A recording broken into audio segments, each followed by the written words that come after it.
Potter's value chain पे। ठीक है, अब पहले हमने देखा कि मार्केट में कंपेटिटिव फोर्सेस कौन सी हैं। ठीक है, वो हमने देखा पॉटर फाइव फोर्सेस एनालिसिस से। फिर हमने देखा कि क्या वेज है जिनको अडॉप्ट करके हम कंपेटिटिव एडवांटेज हासिल कर सकते हैं। वो ऊपर जो कि हमने तीन स्ट्रेटेजीज पढ़ी वो थी। अब हम देखेंगे कि हम अपने जो डिपार्टमेंट है या जो अपनी एक्टिविटीज है जो हम परफॉर्म कर रहे हैं उनमें क्या इम्प्रूवमेंट ला सकते हैं, उनमें क्या वैल्यू क्रिएट कर सकते हैं जिससे हमें कंपेटिटिव एडवांटेज मिले। ठीक है, जिससे हम कंपेटिटिवनेस को अचीव करें। तो स्टार्ट करते हैं। अब ये पॉटर वैल्यू चेन है क्या? वैल्यू चेन का मतलब होता है set of all activities organisation perform to create margin. वो सारे काम जो कि ऑर्गेनाइजेशन करता है मार्जिन बनाने के लिए, उसको आप वैल्यू चेन कहते हो। मार्जिन का मतलब होता है value created minus cost of value, कि आप जो है क्या वैल्यू, क्या एडिशनल ऐसी डिफरेंट वैल्यू जो है वो अपने प्रोसेसेस में आपके इन्वॉल्व है। ठीक है, उसमें से उस वैल्यू को प्रोवाइड करने की कॉस्ट क्या है? ठीक है, वो मार्जिन होता है। तो हर कोई कंपनी चाहेगी कि यार जो हमारा मार्जिन है वो ज्यादा से ज्यादा हो। तो मार्जिन को ही ज्यादा से ज्यादा करने के लिए हम ये वैल्यू चेन एनालिसिस पढ़ेंगे। ठीक है, मार्जिन जो है उसको ज्यादा करना कैसे हम कर सकते हैं? वैल्यू क्रिएट करके। ठीक है, वैल्यू क्रिएट दो तरीके से हो सकती है। ठीक है, वैल्यू क्रिएट हो सकती है या तो आप अपनी क्वालिटी इंप्रूवमेंट करें। ठीक है, जब आप अपनी क्वालिटी में इंप्रूवमेंट करेंगे तो एक वैल्यू आपकी क्रिएट होगी ना, तो आपको कंपेटिटिवनेस मिल सकती है, कंपेटिटिव एडवांटेज मिल सकता है। या आप अपनी कॉस्ट कटिंग करें। ठीक है, तो इस वैल्यू चेन में हम देखेंगे कि ऑर्गेनाइजेशन में क्या क्या एक्टिविटीज है। ठीक है, पहले हम ये देखेंगे और उन एक्टिविटीज में कैसे मैं वैल्यू ला सकता हूँ। वैल्यू का मतलब क्या होगा कि कैसे मैं क्वालिटी इंप्रूव कर सकता हूँ या कैसे मैं कॉस्ट कटिंग कर सकता हूँ। ठीक है, तो अब स्टार्ट करते हैं। अब दो तरह की एक्टिविटीज के बारे में हमने पढ़ना है। ठीक है, एक होंगी primary activities.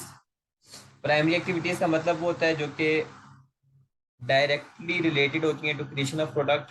Directly related to creation of your product. वो एक्टिविटीज जो कि प्रोडक्ट को बनाने का जो हिस्सा होता है उसमें शामिल होती है, यानी कि जो प्रोडक्ट आप बना रहे होते हो, सर्विस प्रोवाइड कर रहे होते हो, उसका वो डायरेक्टली रिलेट होती है उससे। ठीक है, उनको आप प्राइमरी एक्टिविटीज बोलते हो।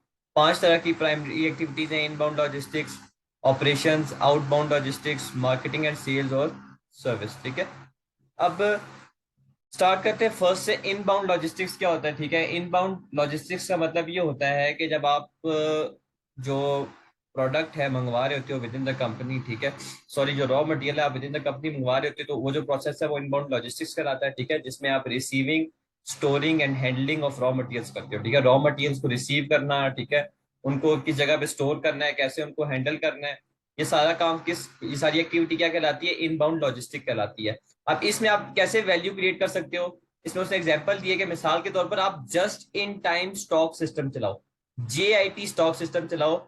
जेआईटी स्टॉक सिस्टम चलाने से आपको कॉस्ट एडवांटेज होगा। ठीक है, अब कॉस्ट एडवांटेज यानी कि कॉस्ट कटिंग, कॉस्ट एडवांटेज होगा। अब जेआईटी होता क्या है? जेआईटी सिस्टम का मतलब ये होता है कि ओनली परचेज व्हेन रिक्वायर्ड, कि आप रॉ मटेरियल उसी वक्त खरीदो जब आपको लग रहा हो कि आपको रिक्वायर्ड है। एक्सेसिव या फालतू रॉ मटेरियल ना खरीदो। ठीक है, MA2 में, F2 में हमने बात भी की थी कि जब आप एक्सेसिव रॉ मटेरियल खरीदोगे तो होल्डिंग कॉस्ट क्या हो जाती है? बढ़ जाती है ना, उसमें इजाफा हो जाता है। ठीक है, होल्डिंग कॉस्ट में जब इजाफा होता है तो कॉस्ट ज्यादा हो रही है ना। तो just in time stock system वो कहता है चलाओ आप। Just in time stock system में आप ये करो कि आप जब इन्वेंटरी तभी मंगवाओ जब आपको जरूरत है। इससे क्या होगा कि आप होल्डिंग कॉस्ट बचा सकते हो, तो आपको कॉस्ट एडवांटेज हो गया। ठीक है, तो पहली हमने देखी एक्टिविटी की इनबाउंड लॉजिस्टिक्स, जिसमें receiving, storing and handling raw material input आता है। इसमें आप वैल्यू कैसे क्रिएट कर सकते हो कि आप just in time stock system चलाओ, यानी कि तभी इन्वेंट्री परचेज करो या मंगवाओ जब आपको जरूरत हो उसकी। ठीक है, हम यही पढ़े वैल्यू चेन में, हम यही पढ़ेंगे कैसे हम अपनी एक्टिविटीज में वैल्यू क्रिएट कर सकते हैं ताकि हम कंपेटिटिवनेस हमारे पास है। ठीक है, उसके बाद अगला है ऑपरेशंस। ऑपरेशन एक्टिविटी में क्या होता है? जो आप रॉ मटेरियल को जब फिनिश गुड सर्विसेज में कन्वर्ट करते हो तो वो ऑपरेशन ऑपरेशन एक्टिविटी कहलाता है। ठीक है, यानी कि production activity, direct production activity. यहाँ पर आप कैसे वैल्यू क्रिएट कर सकती हो? Using skilled craftsman could give a quality advantage. अगर आप एक स्किल्ड बंदा यूज करोगे प्रोडक्शन में, ऑपरेशन में, तो आपको क्वालिटी का एडवांटेज होगा। ठीक है, तो आप वैल्यू क्रिएट कर रहे हो। सही है, जैसे मिसाल के तौर पर आप आपकी रेस्टोरेंट है, उसमें जो शेफ आपने हायर किया वो बहुत ही स्किल्ड है। तो जो वो डिश बनाएगा वो क्वालिटी के मेयार पे पूरा उतरेगी और कस्टमर उसे लाइक करेगा, तो आपको क्वालिटी एडवांटेज मिल गया। तो देखें आपकी जो वैल्यू है वो क्रिएट हो रही है। उसके बाद आता है आउटबाउंड लॉजिस्टिक्स। इनबाउंड लॉजिस्टिक्स का मतलब होता था कि जो आप मटेरियल को रिसीव करते हो, स्टोर करते हो। आउटबाउंड का मतलब ये होता है कि जो एक्सटर्नल रिलेटेड चीजें होती हैं, कि जो आपने रॉ मटेरियल को कन्वर्ट करके फिनिश गुड्स बना दिए, उनको स्टोर आप, उसमें रॉ मटेरियल आप स्टोरिंग की बात करें थे, यहाँ पर आप फिनिश गुड्स की स्टोरिंग की बात करोगे, उनको कैसे डिस्ट्रीब्यूट करना है, कस्टमर तक पहुंचाना है। तो ये सारा जो है एक्टिविटी आउटबाउंड लॉजिस्टिक्स कहलाती है, ठीक है। इसमें कैसे आप वैल्यू क्रिएट कर सकते हो कि आप जो है किसी आउटसोर्सिंग कर दो, यानी कि जो डिलीवरी है या जो डिस्ट्रीब्यूशन का काम है वो किसी और बाहर के बंदे को दे दो, तो इससे आपके पास कॉस्ट एडवांटेज आ जाएगा, ठीक है। जैसे आप जो है वो अपना जो लॉजिस्टिक का काम है वो टीसीएस को दे दो, लेपर्ड कोरियर को दे दो, किसी भी कोरियर सर्विस को दे दो, ठीक है। कोरियर सर्विस को जब आप दोगे तो आपको कॉस्ट बेनिफिट होगा, ठीक है। अगर आपका अपना लॉजिस्टिक्स का आउटपुट लॉजिस्टिक्स का डिपार्टमेंट है मिसाल के तौर पर, उसकी कॉस्ट आप देखोगे अगर आपको ज्यादा पड़ रही है, ठीक है, तो आप क्या करोगे, आप आउटसोर्स कर दो कम प्राइस पे, तो देखिए आपने वैल्यू क्रिएट कर दी, कॉस्ट एडवांटेज क्रिएट कर दिया, ठीक है। तो वैल्यू चेन में जो है हम यही देखते हैं कि यार कौन सी एक्टिविटीज हैं हमारे जो ऑर्गेनाइजेशन के अंदर हैं, कौन सी एक्टिविटीज हैं जिनमें हम अगर ज्यादा इन्वेस्ट करें तो हम वैल्यू क्रिएट कर सकते हैं, ठीक है। और कौन सी एक्टिविटीज हैं जो कि अननेसेसरी हैं, जो कि बहुत ज्यादा कॉस्ट ले रही हैं, तो उनको हम रिमूव कैसे करेंगे या एलिमिनेट कैसे करेंगे, ठीक है। तो हम इसी तरीके से जो है ना हम ये वैल्यू एनालिसिस करते हैं और तभी हम एक मार्जिन क्रिएट कर पाएंगे, ठीक है। मार्जिन का मतलब प्रॉफिट मार्जिन या बेनिफिट, ठीक है। तो आउटबाउंड लॉजिस्टिक्स में आप कैसे वैल्यू क्रिएट कर सकते हो कि आप आउटसोर्सिंग कर दो, जो डिलीवरी कोरियर सर्विसेज हैं या डिलीवरी पार्टनर्स हैं उनके साथ आप आउटसोर्सिंग का काम करो, कम पैसों में करो। आउटसोर्सिंग हमने लास्ट जो प्रीवियस था, इससे पिछला चैप्टर था, उसमें डिस्कस भी किया था, ठीक है। उसके बाद मार्केटिंग एंड सेल एक्टिविटी आ जाती है, इसमें आप market research plus 4 Ps, 4 Ps हम नेक्स्ट चैप्टर में पढ़ेंगे, तो इसमें अभी वक्ती तौर पर कंफ्यूज होने की जरूरत नहीं है, ठीक है। तो इसमें ये हम डिस्कस कर लेंगे नेक्स्ट क्लास में। तो मार्केट रिसर्च में क्या होगा कि आपने मार्केटिंग एंड सेल्स एक्टिविटी में क्या होता है कि आप मार्केटिंग रिसर्च कर रहे होते हो, ठीक है। इसमें आप कैसे वैल्यू क्रिएट कर सकते हो, sponsorship of sports celebrity could enhance the image of product. देखिए वैल्यू आप कैसे क्रिएट करोगे कि आप अपने प्रोडक्ट की इमेज जो है उसमें इजाफा करोगे। कैसे करोगे कि आप स्पॉन्सर कर लो किसी सेलिब्रिटी को, ठीक है। आपके प्रोडक्ट बना रहे हो तो आप किसी सेलिब्रिटी को स्पॉन्सर कर लो, उसके मिलियन फॉलोअर्स हैं, उसको फॉलो करके वो भी प्रोडक्ट को जो है वो प्रोडक्ट लोग खरीदेंगे, ठीक है।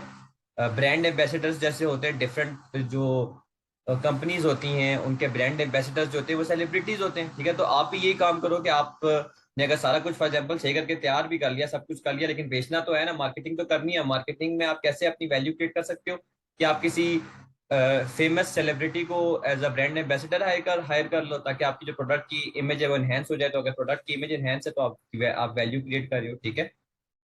और लास्ट एक्टिविटी है आपकी प्राइमरी एक्टिविटी, वो है सर्विस। कि जो आप एक्टिविटी जब सेल के वक्त पॉइंट ऑफ सेल पे या सेलिंग सेलिंग के बाद जो एक्टिविटी आप प्रोवाइड करते हो उसको आप सर्विस एक्टिविटी बोलते हो, ठीक है। जैसे अगर मिसाल के तौर पर आपको मशीन बेची हो तो उसकी इंस्टॉलेशन, ट्रेनिंग हो गया, रिपेयर हो गया, जो कस्टमर कस्टमर केयर बेसिकली इसमें आ जाता है, ठीक है। अगर मैं सब कुछ समराइज करूँ, कस्टमर केयर सर्विसेज जो है वो भी एक आपकी एक्टिविटीज होती हैं, जो कि आप सेलिंग करते हुए या उसके बाद कैसे डीलिंग करते हो अपने क्लाइंट्स के साथ, ठीक है। उसमें आप कैसे क्वालिटी एडवांटेज दे सकते हो। उसमें बहुत ही सिंपल है कि आप अच्छी कस्टमर केयर सर्विस दो, दैट सिंपल बस।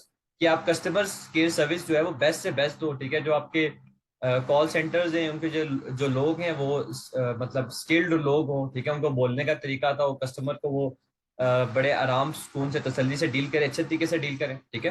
तो ऐसे जो है इसमें आप ऐसे क्वालिटी एडवांटेज ला सकते हो, ठीक है। तो ये 5 प्राइमरी एक्टिविटीज हैं। और साथ साथ एक एग्जांपल भी मैंने आपको दिया कि कैसे आप उसमें वैल्यू क्रिएट कर सकते हो। वैल्यू क्रिएट करने का मतलब होता है या तो आप क्वालिटी इनहेंसमेंट करो या आप कॉस्ट एडवांटेज हासिल करो, ठीक है। दूसरी एक्टिविटीज जो कि इसके साथ इन्वॉल्व होती हैं वो होती हैं सपोर्ट एक्टिविटीज, ठीक है। सपोर्ट एक्टिविटीज या प्राइमरी, इनको आप ऑल्सो सेकेंडरी एक्टिविटीज भी बोल सकते हो, ठीक है। सपोर्ट एक्टिविटीज में वो डायरेक्टली इन्वॉल्व नहीं होती क्रिएशन ऑफ प्रोडक्ट में, लेकिन वो सपोर्ट आपको प्रोवाइड कर रही होती है, ठीक है। तो इसमें देखते हैं कौन कौन सी एक्टिविटीज है।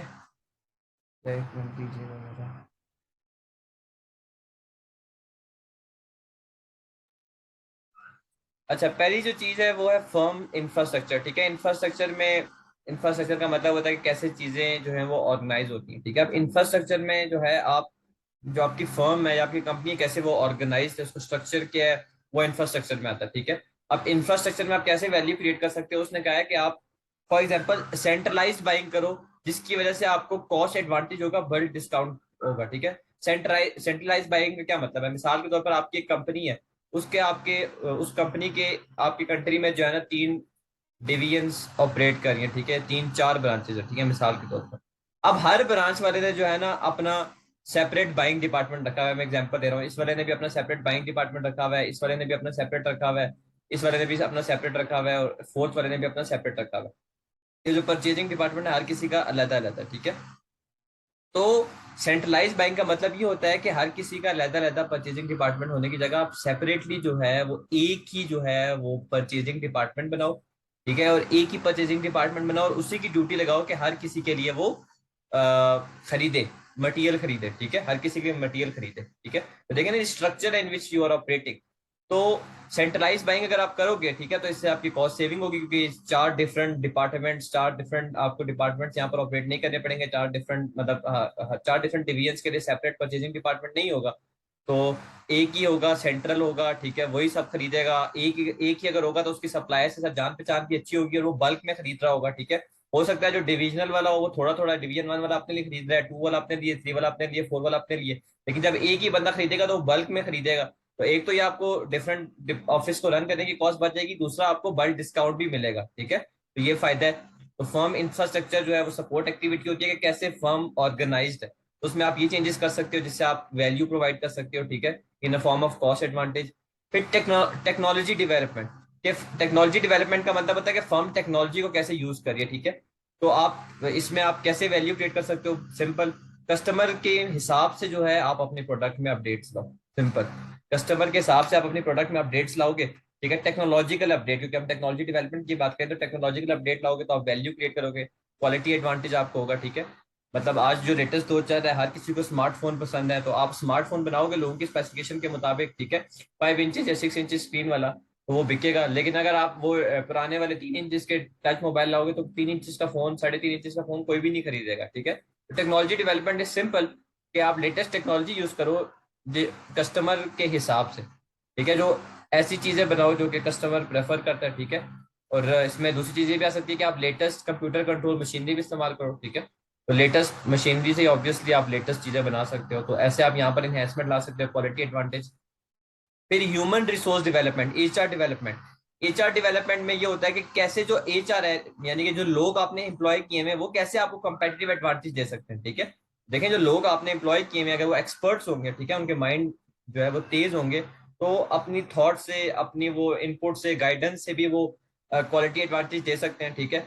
अब जैसे उन्होंने एक मिसाल दी है कि employing expert buyers could enable supermarket to purchase better wines and competitors. अगर आप एक्सपर्ट खरीदने वाले जो बंदा एक्सपर्ट खरीदने वाला बंदा हायर करोगे या एम्प्लॉय करोगे, ठीक है, कोई भी ऑर्गेनाइजेशन है, ठीक है, उन्होंने कोई चीज खरीदनी है, अगर वो एक्सपर्ट बंदा एम्प्लॉय करेगा किसी भी काम के लिए, देखिए खरीदने के लिए नहीं, किसी भी फंक्शन के लिए अगर आप एक्सपर्ट बंदे को हायर करोगे ना, तो आपको जो है अपनी एक्सपर्टीज की बेस पे आपकी कॉस्ट सेविंग करेगा, कंपेटिटर से ज्यादा आपको अच्छा परफॉर्म करके देगा, ठीक है। एक जो एक्सपर्ट बंदा होता है और एक जो लेमैन होता है, जो एक बंदा जिसके पास लेस एक्सपीरियंस होता है, उसमें जमीन आसमान का फर्क होता है। तो एचआर डेवलपमेंट ऐसे हो सकती है कि आपके पास एक्सपर्ट लोग हों, ठीक है, एक्सपर्ट लोग हों, जैसे यहाँ पर उसने मिसाल दी कि employing expert buyers could enable a supermarket to purchase better wines and competitors, कि अगर आपके पास एक्सपर्ट खरीदने वाला बंदा हो तो वो आपको कंपेटर से अच्छा जो है ना आपको कोई प्रोडक्ट खरीद के दे सकता है, ठीक है, एट अ लो कॉस्ट भी दे के खरीद सकता है, ठीक है। बाकी एचआर में क्योंकि एम्प्लॉयज की इन्वॉल्वमेंट होती है, तो अगर एक एम्प्लॉय का कोई आइडिया है या वो कोई इनपुट दे रहा है, आपको कोई अच्छी चीज गाइड कर रहा है, तो वो भी देखें आपको क्वालिटी एडवांटेज दे रहा है। तो ये क्वालिटी एडवांटेज भी आपको एचआर प्रोवाइड कर सकता है, यानी कि आपके एम्प्लॉयज और कॉस्ट एडवांटेज भी प्रोवाइड कर सकते हैं, ठीक है।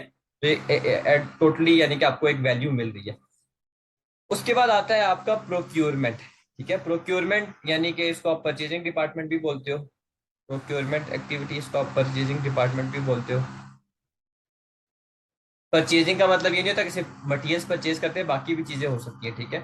अब वो उसने एग्जांपल कैसे दिया कि इसमें आप कैसे एडवांटेज हासिल कर सकते हो? Buying a building out of town could give a cost advantage over high street competitors. आप एक बिजनेस स्टार्ट करने जा रहे हो, ठीक है, तो आपने जो है फास्ट मिसाल के तौर पर आप फास्ट फूड बिजनेस स्टार्ट करने जा रहे हो, एक जगह है वहां पर 4-5 दुकानें हैं, ठीक है, वहां का रेंट भी ज्यादा है, कॉस्ट ज्यादा है, तो आपने क्या किया कि यार आपने थोड़ा सा हट के किसी जगह पे जो है आपने कोई शॉप खरीद ली जहां पर रेंट कम है, तो वो भी ये कह रहा है कि आपने बिल्डिंग आउट ऑफ टाउन खरीद ली, तो आपके पास एक कॉस्ट एडवांटेज आ गया, ठीक है, तो आप वैल्यू क्रिएट कर रहे हो। तो ऐसे जो है ना वैल्यू क्रिएट कर सकते हो। तो परचेजिंग एक्टिविटी या प्रोक्योरमेंट वाले कैसे वैल्यू वैल्यू क्रिएट कर सकते हैं कि वो जो परचेजिंग है उसमें आपकी कॉस्ट सेविंग करके थे, ठीक है। ये देखें, ये जो एक्टिविटीज हैं, एग्जाम्पल्स हैं, ये थाउजेंड्स ऑफ इंडस्ट्रीज हैं, हर किसी के लिए डिफरेंट होंगी, ठीक है। ये तो जस्ट एक एग्जांपल में आपको एक स्पेसिफिक, हर किसी में उन्होंने अलग अलग एग्जांपल दी है, लेकिन कॉन्सेप्ट आपने समझना है कि प्रोक्योरमेंट वाले कैसे वैल्यू जनरेट कर सकते हैं, ठीक है। जो फर्म इंफ्रास्ट्रक्चर में मैंने आपको एग्जांपल दिया परचेजिंग डिपार्टमेंट में, वो इंफ्रास्ट्रक्चर यानी कि ऑर्गेनाइजेशन को कैसे चलाया जा रहा है, ऑर्गेनाइज है, उस हवाले से बात कर रही है, ठीक है। कोई ऑर्गेनाइजेशन होती है उनकी डिसेंट्रलाइज स्ट्रक्चर होता है, जैसे मैंने आपको बताया कि हर किसी का अलग डिपार्टमेंट होगा बाइंग, कुछ होता है जिनका सेंट्रलाइज होता है। तो ये इसमें हम इंफ्रास्ट्रक्चर की बात कर रहे थे, ठीक है। तो ये था हमारा value analysis, Potter value analysis, कि कैसे हम जो है वो वैल्यू जनरेट कर सकते हैं, ठीक है। एक्टिविटीज में इंप्रूवमेंट ला के फर्म की। अब ये देखें, इन्होंने ये बनाया हुआ है, डायग्राम बनाई हुई है, इसमें ये सारी प्राइमरी एक्टिविटीज बताई हुई हैं। फिर ये डॉटेड बनाए हुए कि कैसे जो है ना प्राइमरी एक्टिविटीज को सपोर्ट कर रही है, ये सपोर्ट एक्टिविटीज है सेकेंडरी एक्टिविटीज, ठीक है। ये तो होगी एक्टिविटीज। अब डिपार्टमेंट कैसे आपको कंपेटिटिव एडवांटेज दे सकते हैं उसके हवाले से बात करते हैं। डिपार्टमेंट जो मुख्तलिफ भी होते हैं, लेकिन जो मोस्टली हर किसी फॉर्म में होते हैं वो ये हैं।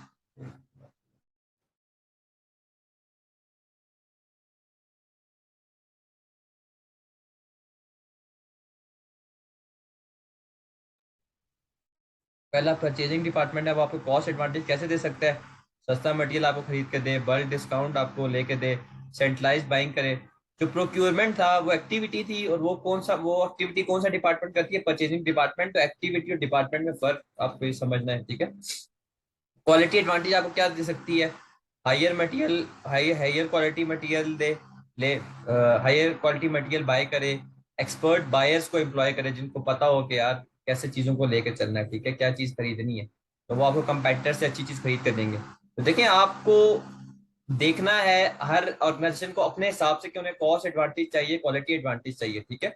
उनको अपने हिसाब से देखने के वो कैसे कंपेटिटिवनेस को जनरेट कर सकते हैं। कोई फिक्स नहीं है कि कॉस्ट एडवांटेज करेगा तो कंपेटिटिव होगा या क्वालिटी करेगा, तो वो अब हर ऑर्गेनाइजेशन का अपने हिसाब से होता है। ये इसमें एग्जांपल दी हुई है कि वो दोनों तरीके से वैल्यू में इन्हेंसमेंट कर सकता है, ठीक है।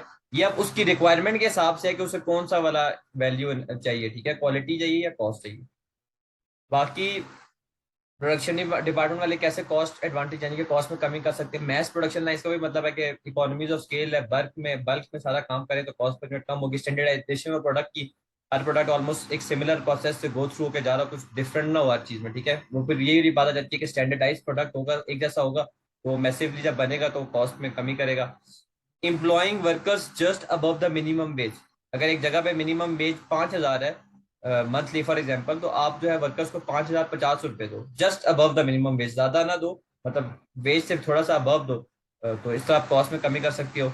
अभी जो मैंने आपको बताया just in time environment, just in time stock level जो है उसको आपने ऑपरेट करना है कि आप स्टॉक लेवल्स अपने लो रखो। क्वालिटी में कैसे एडवांटेज वो ला सकते हैं, बेटर क्वालिटी मटेरियल इस्तेमाल करें, क्वालिटी कंट्रोल प्रोसीजर ज्यादा हो, क्वालिटी सुपरवाइजर हो जो कि प्रोडक्ट की क्वालिटी को चेक कर रहे हो, हाईली स्किल्ड स्टाफ को एम्प्लॉय करें, मैन्युफैक्चरिंग सिस्टम आपके फ्लेक्सिबल हो, टेक्नोलॉजी को अच्छे तरीके से यूज करें और कंसिस्टेंट काम करें, और साथ साथ प्रोडक्ट को जो है प्रोडक्शन प्रोसेसेस के हवाले से, प्रोडक्ट के हवाले से ट्रेन करें, प्रोडक्ट डेवलपमेंट के हवाले से ट्रेन करें। तो ऐसे आप क्वालिटी एडवांटेज हासिल कर सकते हैं। मार्केटिंग डिपार्टमेंट वाले कैसे कॉस्ट एडवांटेज कर सकते हैं, वर्ड ऑफ माउथ प्रमोशन करें, यानी कि डोर टू डोर जाके या एक नेटवर्क जनरेट करें, उसके हिसाब से प्रमोशन करें। जैसे आपने प्रोडक्ट की प्रमोशन करानी है, आपने सोशल मीडिया पे कर दी, या आपने व्हाट्सएप ग्रुप्स में कर दिया, आपने एक बंदे से कहा उसने अगले से कहा, ऐसे वर्ड ऑफ माउथ प्रमोशन करें, ठीक है। इससे क्या होगा कि आप डिस्ट्रीब्यूशन कॉस्ट को कट कर सकते हो। मिसाल के तौर पर डिस्ट्रीब्यूशन कॉस्ट क्या हो सकती है, आपने एडवर्टीजमेंट के लिए कॉस्ट लगा दी, ठीक है, आपने टीवी पे ऐड वगैरह जो दिए, ठीक है, उसकी जो कॉस्ट लगी, जो बैनर्स वगैरह हो गए इनकी कॉस्ट लगी, तो इनको आप कट कर सकते हो वर्ड ऑफ माउथ प्रमोशन से। ऐसे आप कॉस्ट एडवांटेज हासिल कर सकते हो। क्वालिटी एडवांटेज आप कैसे हासिल कर सकते हो, market research can help tailor products to meet customer needs. Quality advantage आप ऐसे हासिल कर सकते हो कि आप मार्केट रिसर्च जो है उस पर खर्चा करो। देखें, कॉस्ट एडवांटेज में आप खर्चा कम करते हो, क्वालिटी एडवांटेज जहां भी आपको क्वालिटी चाहिए खर्चा आपको करना पड़ता है। तो इसीलिए मैंने आपको पहले बताया कि आपने ये ये ऑर्गेनाइजेशन टू ऑर्गेनाइजेशन डिपेंड करता है कि उन्हें कौन सा वाला एडवांटेज चाहिए। वो जो वाला एडवांटेज जो उन्हें चाहिए अगर वो हासिल कर लेते हैं तो वो वैल्यू जनरेट कर रहे हैं, इसका मतलब है वो कंपेटिटिव हो गया। क्वालिटी एडवांटेज में उन्हें कह रहा है कि आप मार्केट रिसर्च करो, और मार्केट रिसर्च से आप देखोगे कस्टमर को क्या चीज चाहिए, तो कस्टमर को जो चीज चाहिए उस पर जब रिसर्च करोगे, खर्चा करोगे, तो उस हिसाब से आप चीज बनाओ, प्रमोशंस करो, स्पॉन्सरशिप्स दो, ठीक है। उसके अलावा वही मैंने जो आपको बताया कि आप ब्रांड एम्बेसडर हाई करो किसी पर्सनैलिटी को। परसीव्ड क्वालिटी प्राइसिंग के कस्टमर क्या ये वही कस्टमर पे के हवाले से जो आप रिसर्च कर रहे हैं ना, उसी में आ जाता है कस्टमर क्या परसीव कर रहा है, उसके माइंड में क्या चाह रहा है कि ये प्रोडक्ट कितने का होना चाहिए, उस हिसाब से भी आप प्राइसिंग करो। तो कस्टमर जब ये सोच रहा यार इस प्रोडक्ट को 10 से 12 के दरमियान होना चाहिए था, जब आप रिसर्च करोगे तभी आपको आपको पता चलेगा। तो आप अगर आप वही प्राइस चार्ज करोगे तो देखो कस्टमर आपसे वो चीज खरीदेगा, तो क्वालिटी एडवांटेज है, और अपने ब्रांड की डेवलपमेंट करो। तो ये मार्केटिंग डिपार्टमेंट वाले कुछ ये काम कर सकते हैं। उसके बाद सर्विस डिपार्टमेंट वाले कॉस्ट एडवांटेज में वही वाली बात है कि आउटसोर्सिंग करें, ठीक है। यानी कि खुद सर्विस प्रोवाइड ना करें। अगर तो खुद कर रहे हैं तो लो पेड स्टाफ हो, यानी कि स्टाफ को कम पैसे दें। देखें कॉस्ट कटिंग करनी है, या तो आउटसोर्सिंग करें, क्वेश्चन मार्क को आप इग्नोर कर दें, या तो आउटसोर्सिंग करें नंबर वन। अगर आउटसोर्सिंग करेंगे तो वो खुद यानी कि सर्विस नहीं दे रहे, और उसके बाद अगर वो सर्विस खुद दे रहे हैं तो वो लो पेड स्टाफ को, यानी कि स्टाफ को कम पैसे दें, या लो पेड स्टाफ हायर करें फॉर सर्विस। लेकिन कॉस्ट एडवांटेज के चक्कर में क्वालिटी में भी कॉम्प्रोमाइज हो सकता है। लो पेड स्टाफ जो होगा वो फिर उसका काम भी लो पेड वाला ही होगा, ठीक है। कस्टमर केयर वाला अगर आप 15-16 साल का लड़का या 17 साल का लड़का हायर करेंगे, तो वो हो सकता है कस्टमर को उस तरह डील ना कर पाए जो कि एक्सपर्ट 30 साल का बंदा डील कर सकता है। तो ये मैंने बात आपको पहले ही बता दी है कि कंपनी ने देखना है कि उनको किस हिसाब से एडवांटेज चाहिए। क्वालिटी एडवांटेज आपने हासिल करना है तो हाँ, अगर आपकी अपनी क्वालिटी ठीक नहीं है सर्विस की तो आप आउटसोर्सिंग करो, पहला काम ये कर सकते हो। ऊपर हम आउटसोर्सिंग क्यों कर रहे थे कि हमें अपनी जो सर्विस है वो महंगी पड़ी थी इस वजह से, ठीक है। तो कॉस्ट में बचत के लिए हमने सर्विस प्रोविजन आउटसोर्स कर दी। जैसे लास्ट जो चैप्टर है उसमें मैंने आपको एग्जांपल दिया था कि आपने आईटी वाला काम आउटसोर्स कर दिया। और या तो दूसरी बात ये हो सकती है कि आप हाईली स्किल्ड स्टाफ स्टाफ को हायर करो, आउटसोर्सिंग ना करो, अपना ही काम करो, अपनी खुद ही सर्विस प्रोवाइड करो, लेकिन हाईली स्किल्ड स्टाफ को उसको एम्प्लॉय करो ताकि आप क्वालिटी एडवांटेज हासिल कर सको। तो ये था पॉटर्स की वैल्यू चेन, ठीक है। बहुत ही ज्यादा सिंपल था। इसमें आपने देखना है कि ऑर्गेनाइजेशन में क्या एक्टिविटीज और क्या डिपार्टमेंट है, और वो कैसे वैल्यू क्रिएट कर सकते हैं। वैल्यू क्रिएट करने का मतलब ये है कि वो अपने आप के अपने प्रोडक्ट की सर्विस की कैसे इन्हेंसमेंट कर सकते हैं, और वो कर सकते हैं या तो क्वालिटी एडवांटेज हासिल करके कि अपनी क्वालिटी में इंप्रूवमेंट लाएं, या फिर कॉस्ट एडवांटेज में कि कॉस्ट में कमी करें, ठीक है। तो ये था हमारा पॉटर्स वैल्यू चेन।